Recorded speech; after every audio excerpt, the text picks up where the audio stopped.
Principle number 1, elections are first and foremost acts of millions of individual people. Citizens who register and vote, candidates who offer themselves for office, poll workers who put in long days at the precinct, and election officials who supervise the process. Honest, intelligent, responsible people will make most systems of technology work. Principle number 2, voting should be simple, convenient, and a friendly process that encourages each responsible citizen to express his or her votes. Enduring principle 3, voting systems should be designed to determine voter intent to the extent that it is humanly possible. 4, voting methods for statewide and national elections should meet uniform statewide and national standards for fairness, reliability, and equal protection. 5th, elections must achieve 2 competing goals: certainty and finality. And finally, while voting should be individual and private, procedures for counting and challenging votes should be open, transparent, and easily documented to ensure public confidence in the results. Now, that was the 6 enduring principles that this task force identified as critical to ensuring that Florida would never have a repeat.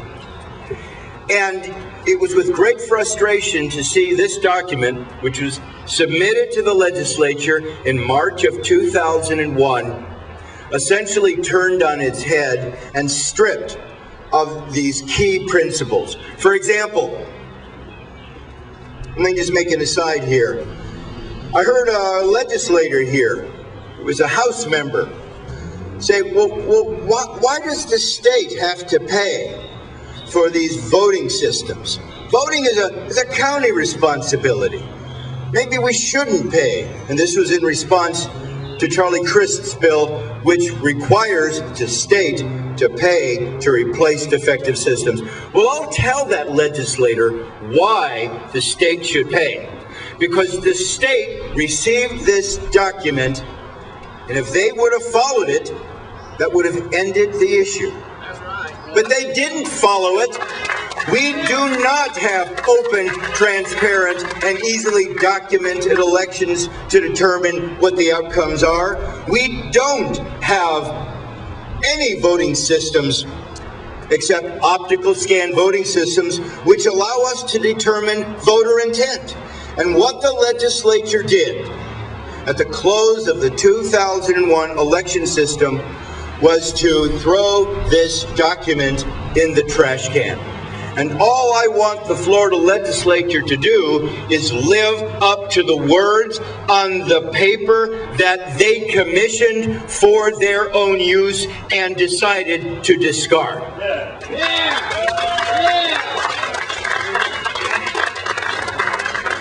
And by making the decision, a conscious decision, to disregard these critical components to ensure that Florida's elections could, in fact, never again be on the late night show and the butt of jokes of Jay Leno,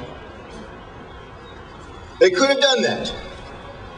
They could have done that if they adopted recommendation number 12 that said there should be a uniform and standard statewide voting system for the state of Florida. That should be an optical scan voting system. That was recommendation number 12.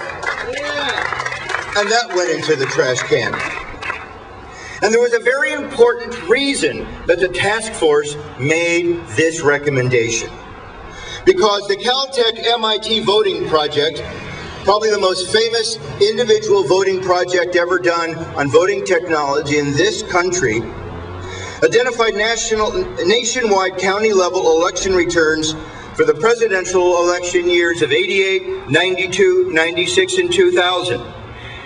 And when they examined all these voting technologies, here's what they found. They found that mark sense or optical scan voting systems had a lower error rate than touchscreen voting systems.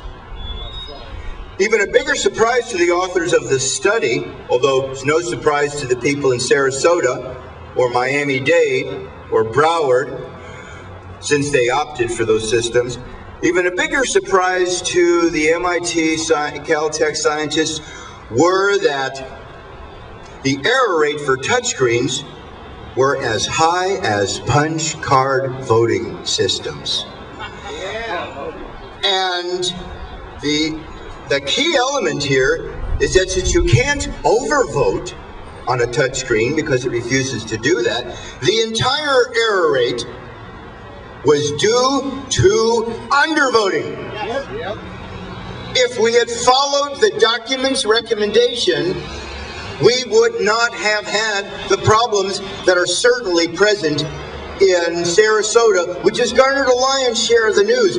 But ladies and gentlemen, Sarasota is in the headlines because a well-funded candidate was able to marshal resources, and she raised a lot of money. She was able to hire the kind of legal team to do the kind of research necessary to get to first base.